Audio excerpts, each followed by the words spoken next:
नमो अरिहंताणं नमो सिद्धाणं नमो आयरी।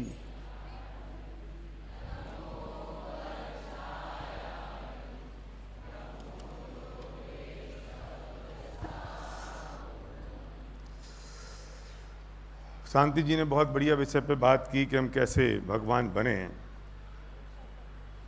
और बहुत सारे लोगों को बहुत सारी बात समझ में आई होगी। अब 11 बजने में 5 मिनट हैं। मैं आपके साथ 2-3 घंटे बात करूंगा, ठीक है? खाने की जल्दी तो है नहीं, क्योंकि मुझे पता है कि नाश्ता अच्छी तरह हो गया है। चलेगा? पक्का? ठीक है। थोड़ा साउंड कम करो बेटा, लेकिन आप बहुत आकुलता ना करें, चिंता भी ना करें, क्योंकि ये प्रोग्राम है, अलग ढंग का प्रोग्राम है। मैं 45 मिनट में ख़त्म करूंगा और आप 12 बजे भोजन पे जाएंगे। ये जो लोग यहाँ क्राउड है, जो आप लोग हैं, क्राउड नहीं, आप लोग जो हैं, इसमें बहुत सारे मिक्स लोग हैं। एक तो वो बच्चे जो रम पाठशाला में पढ़ रहे हैं, कुछ ऐसे बच्चे हैं जो अभी तक पढ़े ही नहीं हैं, कुछ ऐसे माँ बाप हैं जो उन बच्चों को लेकर आए हैं। तो इस सबके हिसाब से कुछ बात करने की ज़रूरत है, और जो बच्चे पढ़ रहे हैं उनको भी समझने की ज़रूरत है। कल जब हमने संजीव जी ने पूछा कि कितने बच्चे हरम पाठशाला में हैं, तो जो हाथ खड़े हुए वो बहुत कम थे। बच्चे तो हमारे पास बहुत सारे पढ़ रहे हैं, लेकिन आय कम है, किसी का एग्ज़ाम है, किसी की परीक्षाएँ हैं, बहुत सारी चीज़ें अलग अलग हैं। लेकिन मेरा प्रश्न ये है, पढ़ना क्यों है पाठशाला में? क्यों करें धर्म? क्या जरूरत पड़ रही है? कोई ऐसा व्यक्ति जिस वो भी हरम पाठशाला में नहीं है, वो बच्चा खड़ा होगा बात करेगा मेरे से? क्योंकि पाठशाला वाले तो तैयार होंगे। तुम नहीं हरम पाठशाला में, कॉलोनी पाठशाला में जाते हो? चल बता, कोई बात नहीं। क्या? मैंने क्या पूछा? वैसे हाथ खड़ा कर दिया। हाँ, मतलब तेरी शादी हो गई? नहीं, यही पूछा था बस। धर्म इसलिए करना चाहिए क्योंकि वो आपको आगे तक हेल्प करेगा। जैसे आप कभी कुछ इन्वेस्ट करते पैसा, वो भी आप इधर आगे तक हेल्प करेगा। मतलब आगे तक हेल्प करेगा, मतलब हमें सिर्फ इस भाव का नहीं देखना है, हमें ये देखना है कि हम कितनी जल्दी मोक्ष जा सके, ताकि हम अपने आगे के सभी भाव सुधार सके। मोक्ष क्यों जाना है? हाँ, क्यों जाना है मोक्ष? मोक्ष में इसलिए जाना है क्योंकि वहाँ पे आपको कोई आकुलता नहीं होगी। कोई कितना भी पैसे वाला हो, उसे आकुलता जरूर होती है, और जिसके पास पैसा नहीं है वो भी दुखी है, और मिडिल क्लास की हालत सब जानते हैं।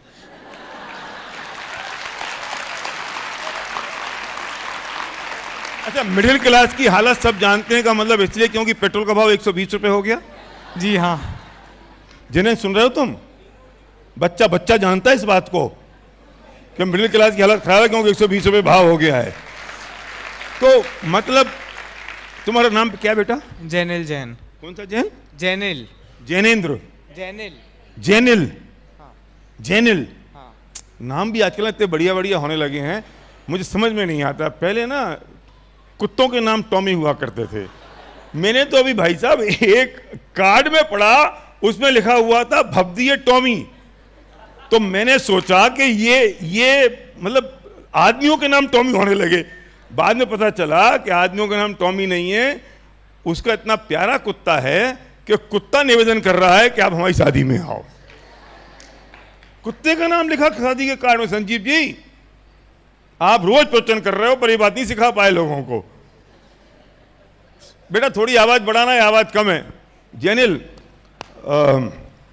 मोक्ष में इसलिए जाना है क्योंकि पेट्रोल का भाव 120 रुपए हो गया। हाँ, और भी बहुत सारी समस्या।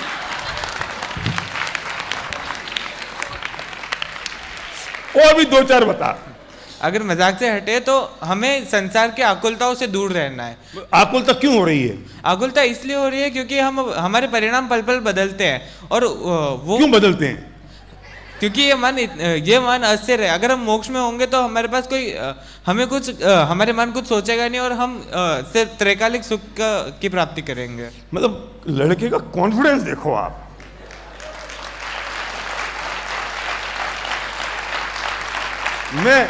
उदयपुर का है, उदयपुर का और है ये।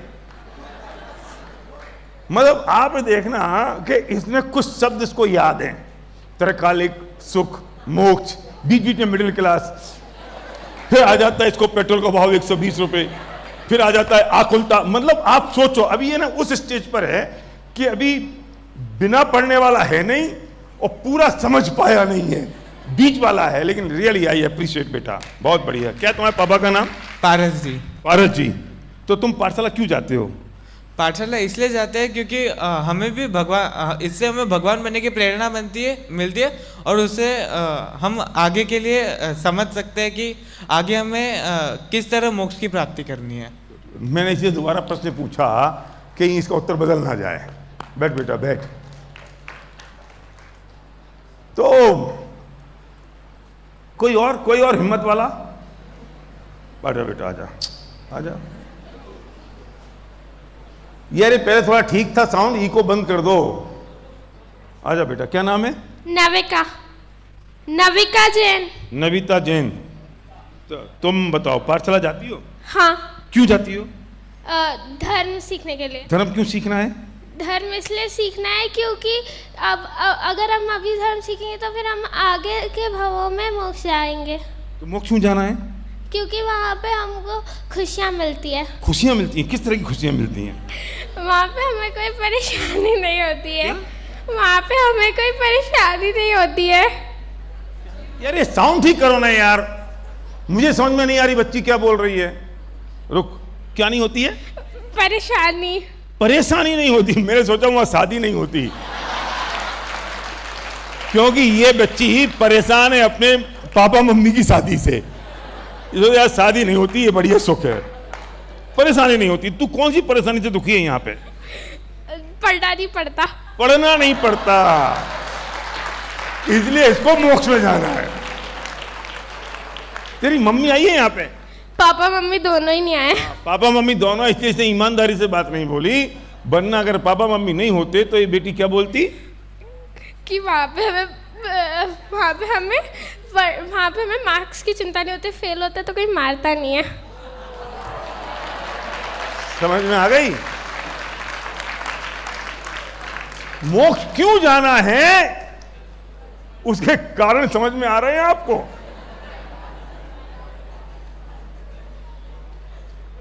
बहुत बढ़िया बेटा, बहुत बढ़िया। कम से कम तुझे ये तो समझ में आया कि यार ये संसार में दुख है। हाँ, पक्की बात?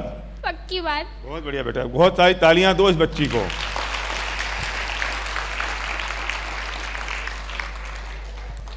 हैं?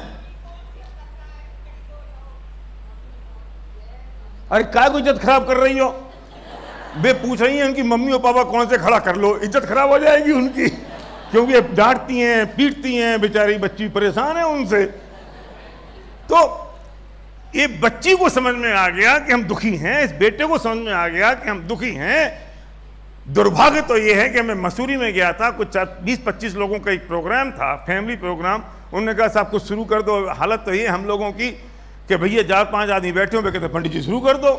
मैं उनसे कहता हूँ यार कोई तरीका है, लता मंगेशकर अगर आई हो और तुम कभी भी कहते हो गाना गा दे।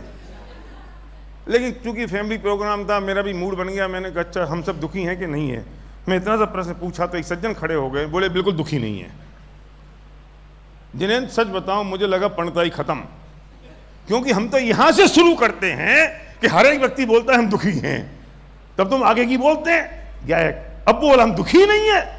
अब मैंने कहा मैं क्या बोलूं, मैं फंस गया। लेकिन ती तो अकल है, इतने में वो बैठा बैठा ना, उसने ऐसा किया ऐसा। मैंने कहा भाई साहब तुमने ऐसा क्यों किया ऐसा? मैं चढ़ गया उस पे। बोला ना यहाँ मच्छर आया था, तो मच्छर आया तो क्या हो गया? बोले वो काट खाता तो क्या होता? बोले दर्द होता तो परेशानी क्या होती? तो तकलीफ होती। तकलीफ मतलब तो तुम दुखी हो गए नहीं?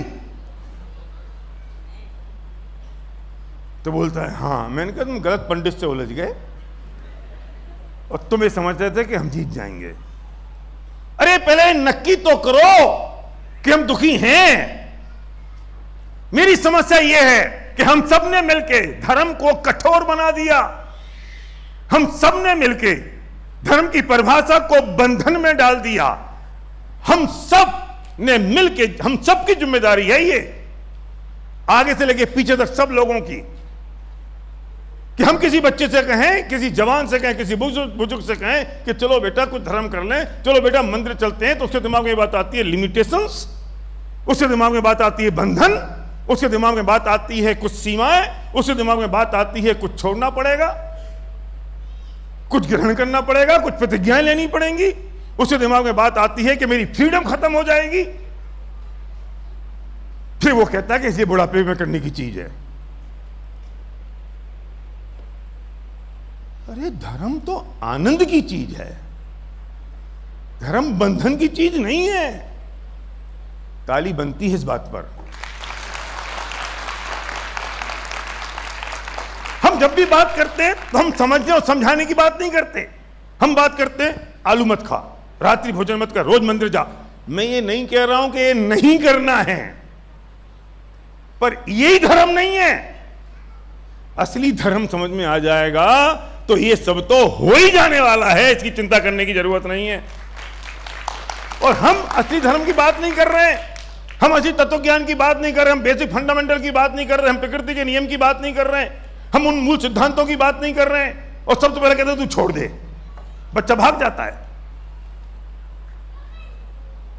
तुम्हें छुड़वाना था ना, तो उस बच्चे को छुड़वाते जब वो बच्चा भी पैदा ही हुआ था। छोटी सी बच्ची है ना, खड़ी हो बेटे, इधर आ, इधर आ।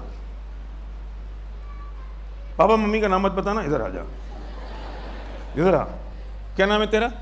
कृषा, कृषा जैन। आजकल के बच्चों के नाम समझ में और नहीं आते। पहले बढ़िया होता था, शीला, बिमला, चंपा, चमेली, तो समझ में तो आ जाते थे। रमेश, सुरेश, घनश्याम, त्रिजा, ये सारे उदयपुर वाले बैठेंगे आगे। ओ बेटा, तुम आलू खाती हो? खाती है। अच्छा, तुम्हें कभी किसी ने कहा आलू नहीं खाना चाहिए? कहा, फिर तुमने छोड़ा नहीं? कोई बात नहीं, बोलना, मैं छुड़वाऊंगा नहीं, बोल। नहीं छोड़ा ना? अच्छा लगता है? नहीं लगता, फिर क्यों खाती है?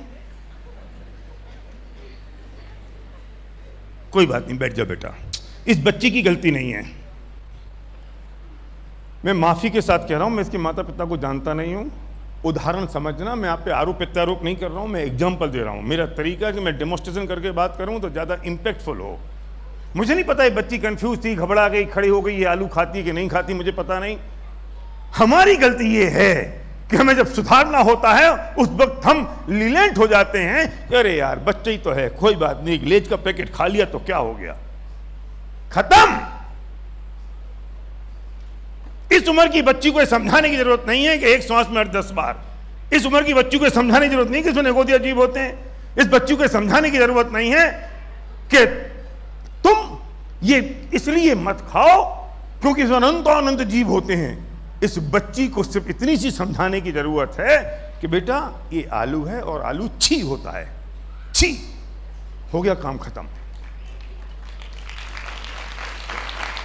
उसे समझाने की जरूरत नहीं है कि छी क्या होता है, क्योंकि अभी तुम 2-5 दिन पहले उसको समझा के चुके हो कि छी क्या होता है। उसको इतना पता है जो छी है वो गंदी चीज है, जो गंदी चीज है वो खाई नहीं जाती है, बात खत्म। हमारे माँ बाप ने क्या किया, हमने अपने बच्चों के साथ क्या किया, हमने उन्हें समझाया संजीव कि एक श्वास में 10 बार, हमने इतना कह दिया खाने की चीज नहीं है, छी है, बात खत्म। हमारे से तो ऐसा हुआ एक बार, हमारी पिंकी का एग्जाम्पल है, सही एग्जाम्पल है। वो ट्रेन में जा रही थी, पिंकी हो गया कोई और होगा, वो ट्रेन में हम जा रहे थे, परिवार बैठा था, सामने वाले आदमी ने आलू खोला, तो उसने पूछ लिया काय की सब्जी है, तो उसने कह दिया वो आलू की है। ओ मम्मी ये छी खा रहे हैं क्या?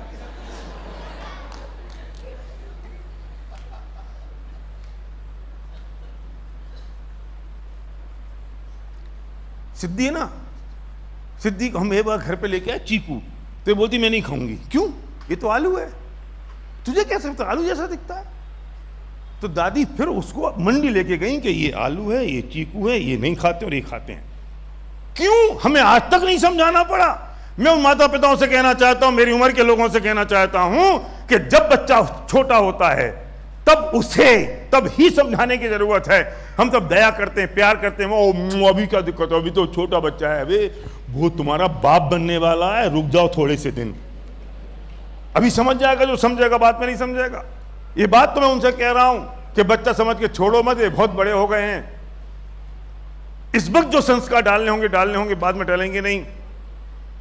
तो ये निर्णय करना होगा कि संसार में दुख है, तो जब ये नक्की करोगे तो ये सारी चीजें ठीक हो जाएंगी। रात्रि भोजन के लिए, सदाचार से जीवन जीने के लिए, प्रतिदिन मंदिर जाने के लिए, सट आवश्यक के लिए तुम्हें समझाना नहीं पड़ेगा।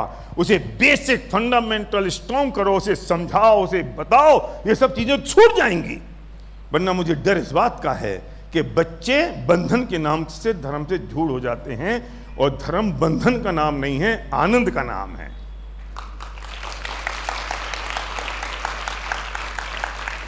हमें बच्चों में क्या पता था कि पाठशाला जाना चाहिए? किसे पता था पाठशाला जाना चाहिए? हमारी गलती है ये कि हमने कह दिया कि कोई बात नहीं, क्या को जा रहा है पाठशाला, अभी बच्चे को ना अभी टाइम नहीं है। क्यों? क्योंकि अभी पढ़ाई इसकी बहुत ज्यादा है और बहुत स्ट्रेस है पढ़ाई का, तो पाठशाला ही छुड़वा दो तुम। बाकी कुछ और छूटा? कुछ और छूटा क्या कमल जी? बताओ, एक चीज और छूट गई हो तो मुझे बताओ। तुम्हारा घूमना फिरना, पिक्चर जाना, मस्ती करना, खेलना, वीडियो गेम खेलना, टीवी देखना, एक चीज कोई छूटी? मैं नहीं कहता हूं तुम कोई और चीज छोड़ो, मैं इतना कहता हूं कि पाठशाला मत छोड़ो, उसको भी उसमें ऐड कर दो, सब हो जाएगा।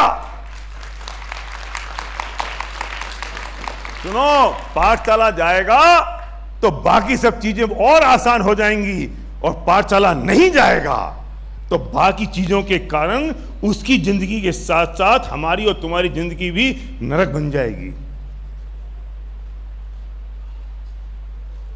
तुम्हारा बुढ़ापा होगा ना, अब तुम्हें धर्म करने की सूझेगी। हम रात को नहीं खाएंगे, वो अब समझेगा नहीं, कम वक्त वो रात को खाएगा, तो उसकी पत्नी को और उसे तकलीफ होगी, अरे यार अब इनके लिए 5 बजे खाना और बनाना पड़ता है। किसकी गलती है ये?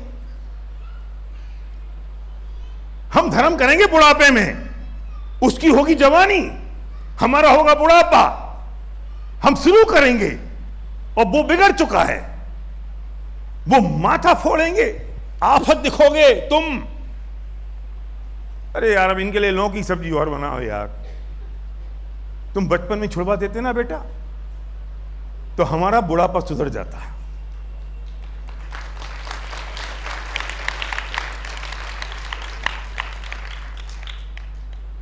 मैंने देखा है भाई साहब, जो लोग खुद नहीं खाते ना, वे रेलवे स्टेशन पर और दुकानों पर जाके बच्चे के वो चाहिए लेज, और ले ले बेटा, छोटा बच्चा है ना, आहा अच्छा वो सब मांगेगा। तुम तो नहीं खा रहे ना, मैं उनकी बात नहीं कह रहा हूं कि जो खुद खा रहे हैं, अभी तो उनकी बात है जो नहीं खा रहे हैं।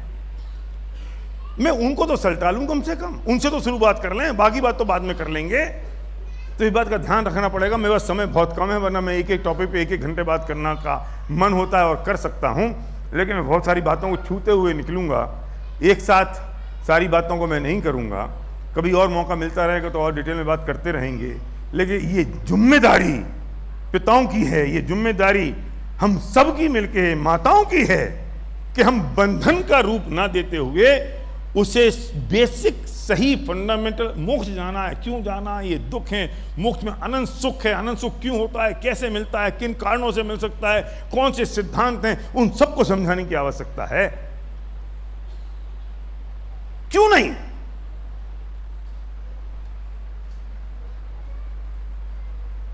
बेटा एक बात समझ लो, मैं बच्चों से बात कह रहा हूं, मत समझना। 2 जने आओ, आओ, आजा, इधर खड़ा हो, खड़ा हो इधर, ऊपर आ जा बेटा, और तू इधर आ, खड़े रहो, उधर ही रहे। ये जो बच्चा है ना, ये बहुत सदाचारी है, ये पाठशाला भी जाता है, ये रात्रि भोजन भी नहीं करता, ये सब कुछ बिल्कुल अपने माता पिता के सम्मिशन में है, और ये बिल्कुल वैसा जीवन जीता है, वैसे ही रहता है। बर्थडे पार्टी में भी जाएगा तो ये पहले चेक करेगा कि केक में ये एग तो नहीं है, रात्रि शाम को उसे खाना चाहिए, क्योंकि इसके वैसे संस्कार हैं। इसको ना ये दूसरी चीज सोच भी नहीं। ये कौन बच्चे बात कर रहे हैं? बेटा जा, चुप हो जा मुन्ना, तेरे लिए बात कर रहे हैं, बैठ जा इधर। ये माताएं ना मंदिर में बच्चों को लाके तो इतनी फ्री हो जाती हैं जितनी कभी 24 घंटे में नहीं होती।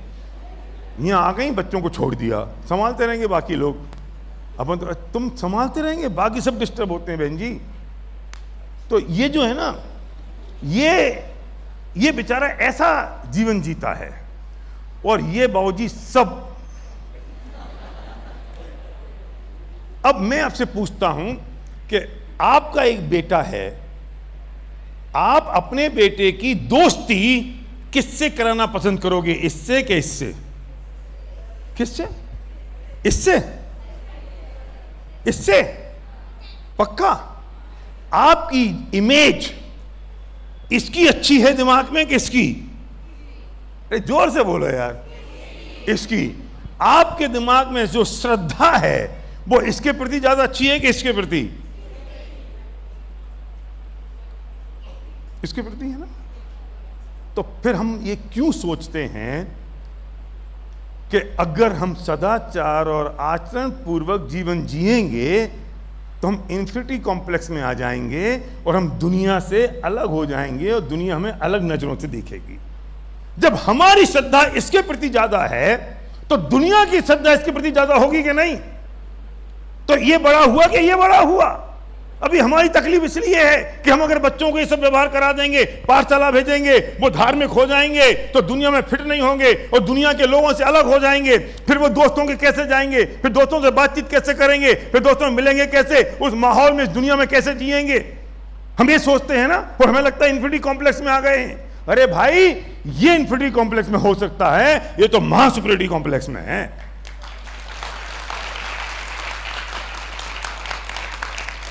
ये जिम्मेदारी किसकी है? हमारी है। और बच्चों की भी बात में, बैठ जाओ बेटा, बैठ जा बेटा, बैठ जा। अच्छा बात, दोबारा मत कूदना, उदयपुर में स्टेज टूट गया था।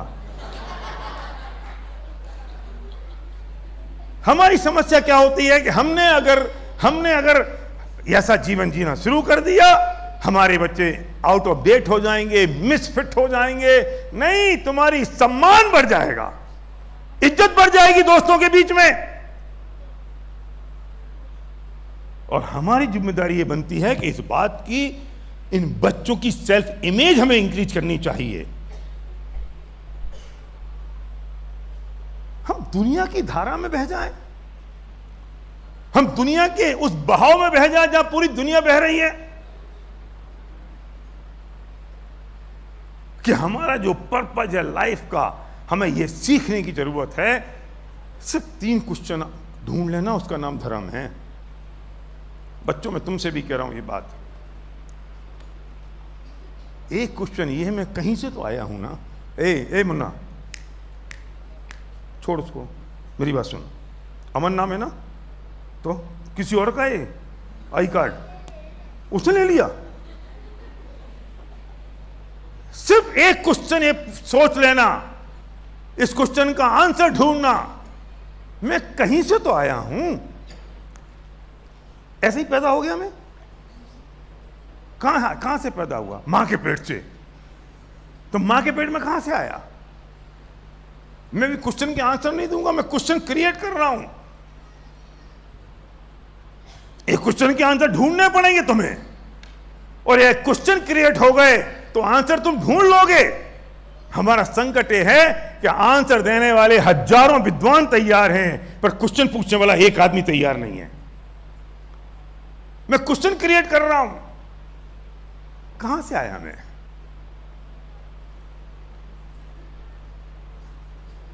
अब मैं कहीं तो जाऊंगा, कहां जाऊंगा? और ये सामान्य लोग होते हैं, मैंने संजीव कई लोगों से पूछा, उत्तर नहीं है। मैंने हिंदुओं से पूछा, मुस्लिम से पूछा, सिख से पूछा, ईसाइयों से पूछा। जब हमें उत्तर नहीं पता होता तो हम आंख बंद कर लेते हैं। जब खरगोश को संकट आता है तो आंखों पे कान रख लेता है, सोचता मुझे दुनिया नहीं दिख रही। कहां जाऊंगा मैं? और जहां जाऊंगा उस जाने का कारण क्या होगा? और क्या ऐसा हो सकता है कि आने जाने का टंटा ही खत्म हो जाए?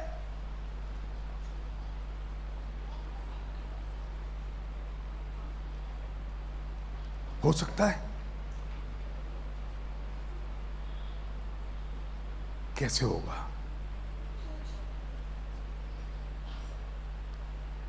मैं कहां जाऊंगा, उसका प्रोसेस क्या होगा, उसका कारण क्या होगा? अभी शांति जी सुना रहे थे वो मारीच की कहानी। ये सब कहानियां पुराण में है, ये सब कहानियां हमारे विद्वान लोग सुनाते हैं। क्यों सुनाते हैं? कि हम उससे रिलेटेबिलिटी हो सके, हम समझ सकें कि उसने क्या किया, क्या हुआ, तो क्या कहां गया। लेकिन सब कहानियों का, इन सब बातों का मतलब तो तब है जब एक क्वेश्चन हमारे अंदर क्रिएट हो जाए और हम सोचने को मजबूर हो जाएं कि मैं जाऊंगा कहां। क्यों जिन कुमार, इतना सा सोच लो कि जाना कहां है। सुनो, सुबह 5 बजे सबको उठना चाहिए ना? उठना चाहिए। उठते कितने लोग हैं? और सब मानते कितने लोग हैं उठना चाहिए? शाबाश। सच बताऊं, जो मानना और करने में सिर्फ एक फर्क है। मानने में और करने में आकाश एक ही फर्क है। और फर्क क्या है पता है? कि हमारे पास वो पेनफुल रीजन नहीं है। क्या नहीं है? पेनफुल रीजन नहीं है। हमने समझ लिया, हमने मान लिया, पर कोई कारण नहीं है जो दर्दनाक हो, कोई वजह नहीं है जो पेनफुल हो कि इसलिए 5 बजे उठना है। अच्छा, ईमानदारी से बताओ, वे बच्चे छोटे छोटे हैं, बाद में बड़े लोग, अब काय के छोटे हैं ये बच्चे, तो हम सबके बाप हैं आज भी। ये सोशल मीडिया का ज़माना आ गया है, इंटरनेट का ज़माना आ गया, इन बच्चों को क्या पता नहीं है। हमें जो पता नहीं वो इन सबको पता है। सुबह 5 बजे ट्रेन से तुम्हारी गर्लफ्रेंड आ रही है ना? तो क्या करते हैं? और 3 बजे नींद खुल जाती है, 4 बजे तैयार हो जाते हैं, बढ़िया कपड़े निकालते हैं, परफ्यूम बाल माल तैयार हो आके 4:30 बजे तो रेलवे स्टेशन पे। किसने कही तुम 5 बजे उठो? क्यों जितेंद्र बताओ, किसी ने कही? मैं गर्लफ्रेंड की बात कर रहा हूं, पत्नी की नहीं।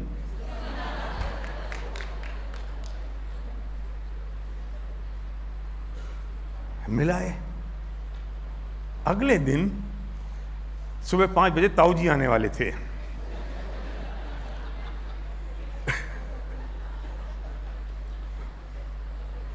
अब पिताजी कहते हैं 4:30 बजे कि बेटा उठ जा ताऊ जी। अरे यार पापा, ये कोई बात होती है? ताऊ जी को यही टाइम मिलती है क्या आने के लिए? थोड़े लेट आ जाते। ये कोई तरीका होता है कि सुबह 5 बजे आते हैं? 5 बजे उठने में तकलीफ थी? नहीं थी। रीजन में फर्क था संकित। एक दिन पहले के रीजन में और एक दिन बाद के रीजन में फर्क है कि तुम 5 बजे उठते हो कि नहीं उठते हो। और एक बहुत बढ़िया बात मैं पहले से मानता था, पर किसी राइटर ने ये बात कही है जो मैं मानता था, पर मैं राइटर के नाम से कह रहा हूँ क्योंकि मेरी तुम उतनी समझोगे नहीं, राइटर के नाम से समझ भी लोगे कि तुम सोने का समय नक्की मत करो, तुम उठने का समय नक्की कर लो, तो उसके हिसाब से सो तो जाओगे। हम क्या करते हैं, आज लोग तो इसलिए नहीं उठते, अरे यार आज लेट हो गए थे सोने में, कल उठ जाएंगे। लेकिन मुझे 5 बजे उठना है, दैट्स इट पीरियड। अब मैं सो रहा हूं 12 बजे के, 1 बजे के, 10 बजे के, 9 बजे, इससे कोई लेना देना नहीं है। अरे आज तू भले ही 2 बजे सोया हो रात को, 5 बजे उठना है तो उठना है, कल से अपने आप 11 बजे नींद आ जाएगी। एक चीज नक्की कर लो तो बाकी चीजें अपने आप ठीक हो जाएंगी। तुम सिर्फ इतना सा सोच लो कि मुझे जाना कहां है और उस जाने का कारण क्या होगा, उसका प्रोसेस क्या होगा। इतनी एक चीज सोच लो तो बाकी सारी चीजों के उत्तर तुम ढूंढ लोगे और तुम्हें मिल जाएंगे और जीवन में धर्म की उत्पत्ति हो जाएगी। यहां से कहां जाऊंगा मैं, कैसे जाऊंगा, क्या कारण होगा? उसका रीजन क्या होगा, वजह क्या होगी। तुमने जाने के बारे में सोच लिया तो तुम आने के बारे में सोच लोगे। जब आने के बारे में सोच लोगे तो पिछले जो अनंत भव हैं वे सोच लोगे, और आगा के जो अनंत भव होंगे उनके बारे में सोच लोगे। तुम सिर्फ अकेले एक बात सोच लो कि मुझे जाना कहां है, और कारण क्या होगा, रीजन क्या होगा। और जो मेरे भाव हो रहे हैं, इन भावों से मैं कहां जा पाऊंगा, कहां जाऊंगा। ये जीवन भर ये जाने आने का चक्कर चलता रहेगा क्या ऐसे ही, और चलते रहना चाहिए।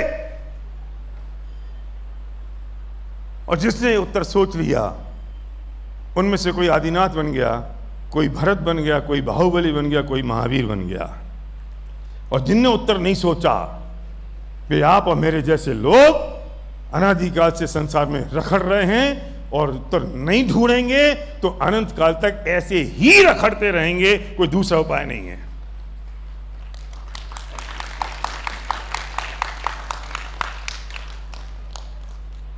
अब तुमने अगर ये उत्तर सोच लिए तो इसके सामने मंदिर जाना, रात्रि भोजन छोड़ना और आलू प्याज छोड़ना खाना, इनकी कोई कीमत है कमल जी? इन्हें समझाने की जरूरत पड़ेगी कि बेटा तेरा टारगेट तो मोक्ष में जाना है, और तू जो भाव कर रहा है उन भावों से तू मोक्ष में नहीं जा पाएगा, तिरंग गति में जाएगा। और ये जो आलू खाने के भाव हो रहे हैं, ये जो मंदिर जाने के भाव हो रहे हैं, रात्रि भोजन करने और नहीं करने के भाव हो रहे हैं, क्रोध मान माया लोभ के भाव हो रहे हैं, नेक्स्ट लेवल। ये जो अहंकार की प्रवृत्ति हो रही है, ये जो मान कसाय चढ़ गई है, इसे मुझे समझाना पड़ेगा छोड़ने के लिए, ये छूट जाएंगी। तकलीफ ये हो गई है कि हम यहां पे चोट करने की कोशिश करते हैं, छोड़ो छोड़ो छोड़ो छोड़ो छोड़ो, और उस चीज की बात नहीं करते हैं, वो छोड़ता नहीं और वहां हम पहुंचते नहीं है। हमने अगर वहां की बात शुरू कर दी तो ये चीजें बचेंगी नहीं। तुम्हारी डायबिटीज 400 है, 500 हो गई है, 600 हो गई है, अब तुम्हें समझाने की जरूरत है कि शक्कर मत खाओ। तुम्हें मौत दिख रही है, लेकिन मैं लाख समझा लूं कि तुम शक्कर मत खाओ तो नहीं छोड़ोगे। लेकिन अभी तो 600 की बात जाने दो, अभी तो प्री डायबिटिक टेस्ट होने लग गए, और अगर मेरी प्री डायबिटिक टेस्ट में आ गया कि तुम्हें 10 साल बाद डायबिटीज हो सकती है, तो मैं शक्कर खाऊंगा क्या? एक बोल। हमारा संकट यह है कि हमारे को आज जो प्री डायबिटिक टेस्ट है, हमारा आज जो प्री मोक्ष टेस्ट है, हम उसको अंडरस्टैंड नहीं कर पा रहे हैं, समझ नहीं पा रहे हैं कि हम अगले 10-20 साल बाद जाएंगे कहां। कुत्ता बिल्ली सुअर बन जाएंगे, या आलू के जीभ बन जाएंगे, कहां जाएंगे? ये सोच तो लो।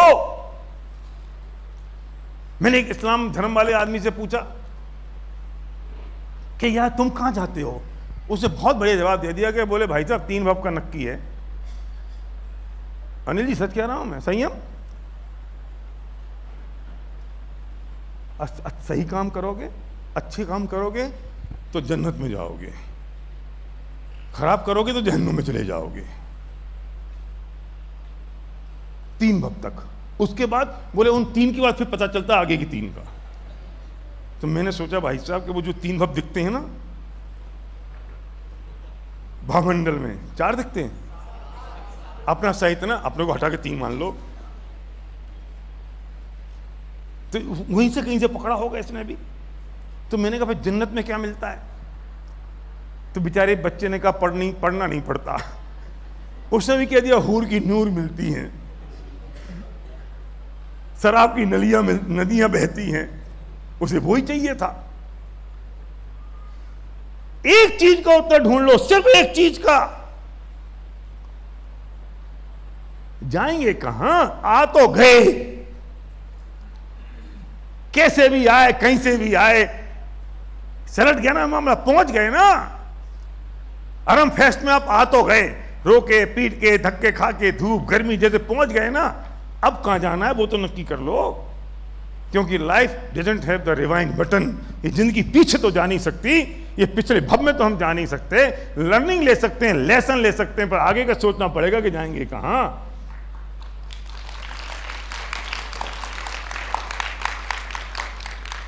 लेकिन दुर्भाग्यतम बात यह है कि 10-20 साल की चिंता करने बैठे हम सारे के सारे। 10-20 साल बाद चले जाएंगे। मैं जाऊंगा लालकोटी शमशान घाट, पास में ही है, तुम सब लेके जाओगे, 4 लोग पकड़ेंगे, बाकी बारात में चलोगे। एक आदमी हंडी पकड़ लेगा, सलट गए भारिल साहब। मैं जाता हूं कभी कभी शाम को निकलता हूं तो मैं बच्चों से कहता हूं भैया यहीं आना है।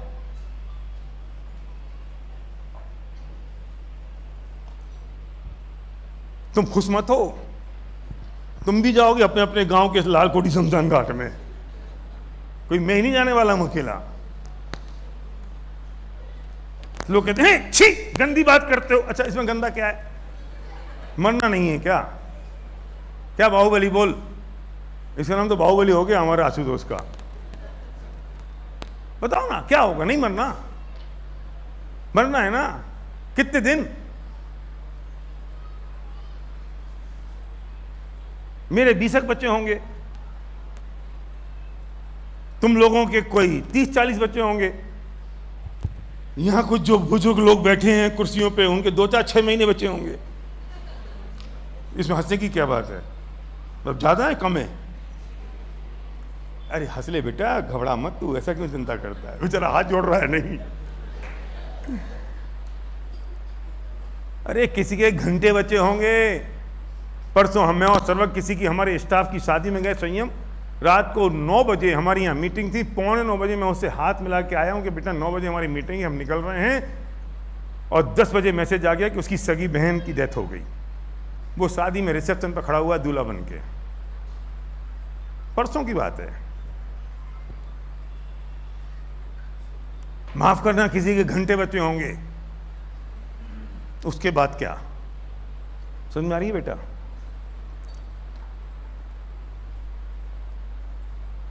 The big question mark. उसके बाद क्या?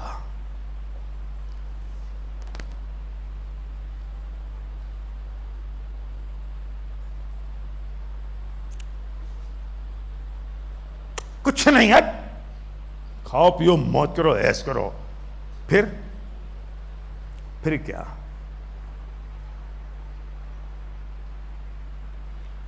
फिर रसगुल्ले बहुत पसंद है किसी को, फिर मुझे रसगुल्ले तो बहुत पसंद है। वाह, अरे यार रसगुल्ला मिल जाए ना, I can die for it. Very good. अच्छा वो जो रसगुल्ला मिल गया, कितने चाहिए? मैं कुछ भी खा सकता हूं। चलो हमने तुमको एक दिया, बहुत मजा आया, दूसरा दे दिया, बहुत मजा आया। तुम भोजनालय में जाओगे ना अभी तो मिलेंगे शायद आज, तो अब तीसरे की इच्छा हो रही है। अब तुम क्या नहीं रहे हो? भाई साहब ये जिनेन जी को देना, एक जिनेन जी को दो एक, क्योंकि जिनेन जी को रखेंगे एक तो जिनेन जी कहेंगे साहब भारिल साहब को भी दे दो एक, बबलू भैया को भी एक दो, तो एक और मिल जाएगा। फिर मुझे कोई एक परस्ता हुआ हमारा विद्यार्थी आया तो मुझे अरे यार ये इधर और आ जाए तो अच्छा है ना। वो आ गया, मैं 4 खा लिए, बहुत अच्छे लग रहे हैं ना। मैंने तुमको 20 खिला दिए। अब क्या हुआ? क्या भाई डब्बू बता क्या हुआ? डायबिटीज? पता क्या होगा?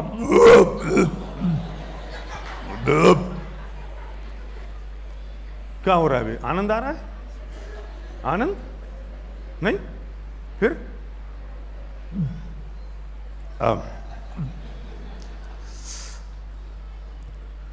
पत्नी से कहते हैं बोला इनो। सबको पता है इनो। अब इनो खाया, जितनी मुंह में से डकार नहीं निकली उस पर से नाक में से निकल गई। अब उसके बाद 20 खाए, 20। अब नहीं बढ़ रही चैन, तो प्रज्ञा ने प्राकृतिक चिकित्सा की है। तो प्रज्ञा बोलती है एक काम करो चाचा, बाथरूम में जाओ, मुंह में उंगली डालो, जो निकाल दो। अच्छा अब क्यों निकाल रहे हैं अपन जिन्हें? क्यों निकाल रहे हैं? बहुत अच्छे लग रहे थे ना, बहुत बढ़िया लग रहे थे ना बहन जी। 4 तक तो एक हाथ और आ जाता चलेगा। फिर अपन ने मुंह में से उंगली डाली। अब जब वो उंगली डाली, अब वो निकला, तो जैसा खाया था वैसा निकल रहा है क्या? अब वो थोड़ा सफेद सफेद सा निकला। अब वो हाथ में आ गया है। नल खोल जल्दी। नल खोल, नल खोल। भूरे भूरे रंग का, गोल गोल, नरम नरम, बिल्कुल पक्का सिका हुआ रसगुल्ला, अंदर मावा भरा, वो खाया था अपन ने। और बिल्कुल बिल्कुल इस नरम नरम, मैं गुलाब जामुन की बात कर रहा हूँ, रसगुल्ले की नहीं। मैं हमेशा कंफ्यूज हो जाता हूँ यार, मैं गुलाब जामुन की बात कर रहा हूँ, बिल्कुल वो नरम। और अब ये जो उंगली में निकला वो, ये तब तक चैन नहीं पड़ेगी जब तक अगले सुबह ये जो भूरा भूरा खाया था ये पीला पीला होके निकल नहीं जाएगा।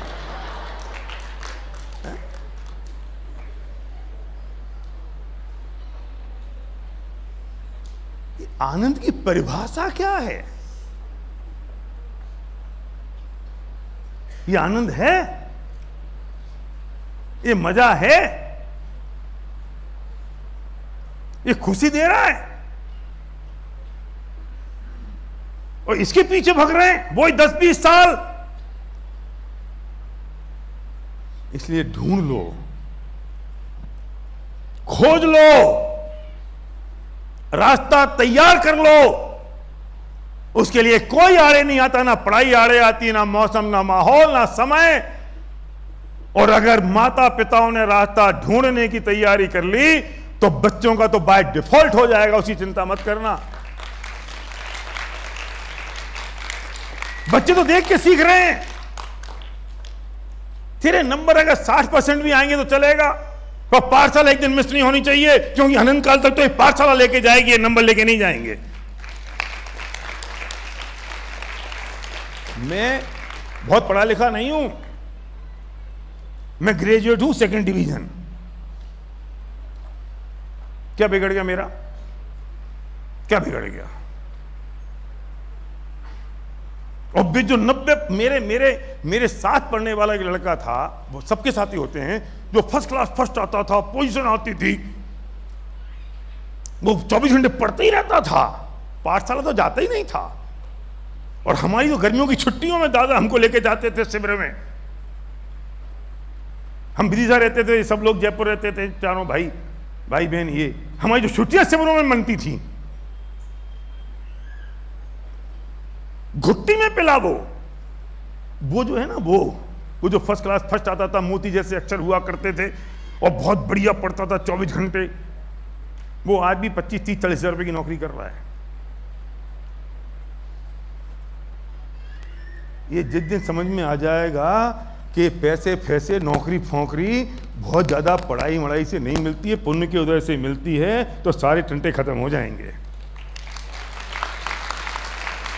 हमने लगा दिया, हमने झोंक दिया पूरा अपने आप को इस बात के लिए कि नहीं, ये पढ़ाई मढ़ाई पाठशाला किस बात के लिए? पहले बच्चा पढ़ लेगा, बड़ा बन जाएगा, होशियार बन जाएगा, धर्म तो होता रहेगा। वाह, धर्म तो होता रहेगा और ये करना चाहिए तुझे। अरे तू ये कर ले, बाकी अड़ाई पढ़ाई सब होती रह जाएंगी। मैं बहुत गौरवान्वित महसूस करता हूं, बहुत बधाई देना चाहता हूं हमारे उन बच्चों की जो टोलों सिद्धांत महाविद्यालय में पढ़ने के लिए आए हैं और जो पढ़ के निकल गए हैं।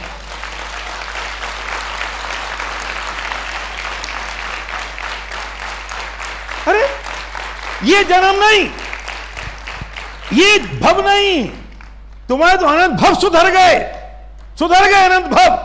और इस भव में तो जब अनंत भव सुधर गए तो ये इस भव की क्या बात करते हो 10-20 साल की? ये तो उसी की खुमारी में सलट जाने वाले हैं। तुम इसकी तैयारी कर रहे हो, तुम इसकी बातें कर रहे हो। एक एक की बात कर रहा हूं मैं भी एक का नाम लेना शुरू करूंगा तो मुझे 10-20 कहानियां सुनानी पड़ेंगी, समय है नहीं, क्योंकि मुझे सब कहानियां दिख रही हैं यहां से वहां तक, हमारे विद्यार्थियों की, स्नातकों की, सफलतम लोगों की। इसलिए मैं कहता हूं ये बात। कल भाई साहब करेंगे वो ओपन डे शास्त्री का, तब पता चलेगा कि शास्त्री पढ़ने की कीमत क्या है और शास्त्री पढ़ने की जरूरत क्या है और शास्त्री क्यों कोई आदमी करे।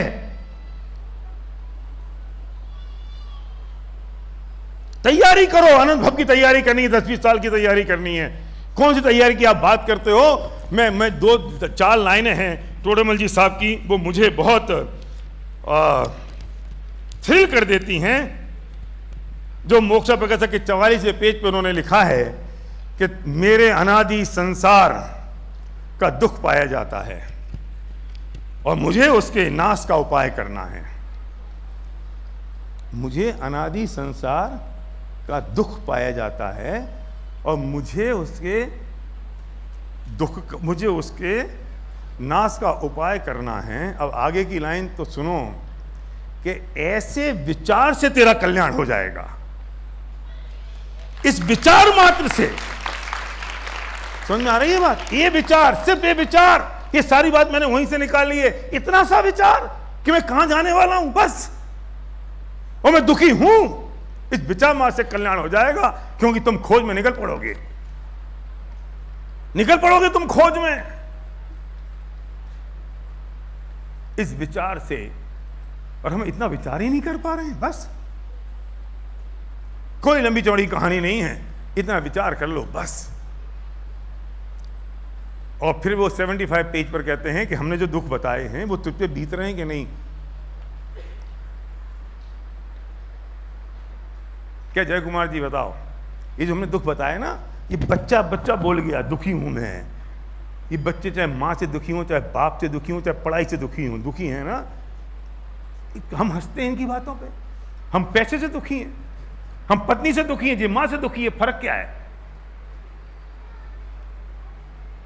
फर्क नहीं है। हम बच्चे की बात पे हंस रहे हैं, तरीके बदल गए बस। मां की जगह पत्नी आ गई, पढ़ाई की जगह रुपया पैसा आ गया, बिजनेस आ गया, नौकरी आ गई। वो भी बच्चे से वो भी लड़ता है, चुन्नू मुन्नू लड़ते हैं गुल्ली डंडा पे। हमें हंसी आती है और हम भी लड़ते हैं कोई गुल्ली डंडा जैसी बातों पे। बेचारा वो छोटा है, हम बड़े हो गए, हमारे गुल्ली डंडे बदल गए बस, हमारे लोग बदल गए। तो हमने जो दुख बताए वो तुझे बीतते हैं कि नहीं, नक्की तो कर ले। और हमने जो उसका उपाय बताया वो तुझे सच्चा लगता है कि नहीं। अगर ऐसा है ना, तो अब सबसे मार्के की बात है जो सबसे ज्यादा जरूरी है, तो विलंब मत कर। विलंब मत कर। कब? कि अगर जो दुख बताए वो तुझे बीतते हैं कि नहीं, और जो उपाय बताए वो तुझे सच्चा लगता है कि नहीं। अगर ये सब कुछ है तो सेंस ऑफ अर्जेंसी के साथ डू इट नाउ।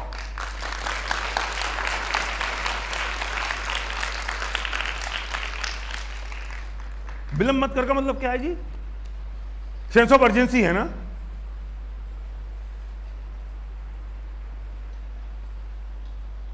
काश जवानी समझ पाती और बुढ़ापा कर पाता। जवानी कम बखत समझती नहीं है और बुढ़ापा कर नहीं पाता। मैं रिपीट कर रहा हूं, काश ये जवानी समझ पाती और बुढ़ापा कर पाता। भाग्यशाली हैं वे जिनकी जवानी में उन्हें समझ भी आ गया और वे कर भी गए। लेकिन बुजुर्ग लोग चिंता ना करें, उन्हें अब भी समझ में आ जाएगा, तो इतनी शक्ति तो उनके पास है कि वे कर जाएं। लेकिन कब करना पड़ेगा? कमल जी बताओ, कब करना पड़ेगा? नाउ, अभी, do it now. Sense of urgency चाहिए, तुरंत। विलंब मत कर। बच्चा है, बाद में कर लेगा, अभी सीजन है, बाद में कर लेंगे, अब बुढ़ापे में कर लेंगे, अब तब कर लेंगे, अब कर लेंगे। नाउ। और सेंस ऑफ अर्जेंसी का सबसे बेस्ट एग्जांपल है कि जब आपको पतले दस्त लगे हों और पजामे का नाड़ा खुलता नहीं हो, तब नाड़ा खोलने की जो अर्जेंसी होती है, जस्ट विजुलाइज कितनी भयंकर होती है। तब आप सोच सकते हो कि जरा यार थोड़ा सा व्हाट्सएप देख लूं, उसके बाद कर लूंगा।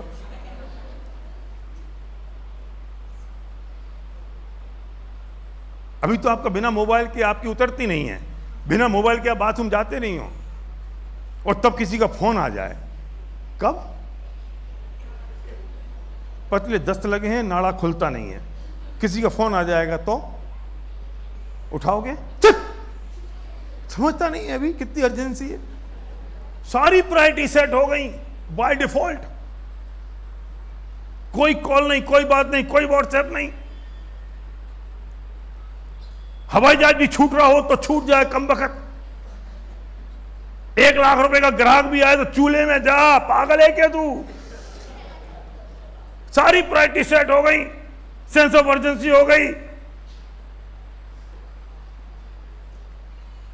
ऐसी सेंस ऑफ अर्जेंसी क्रिएट हो जाए तो टोरम जी कहते हैं कि विलंब मत कर, डू इट नाउ। बहुत बहुत धन्यवाद।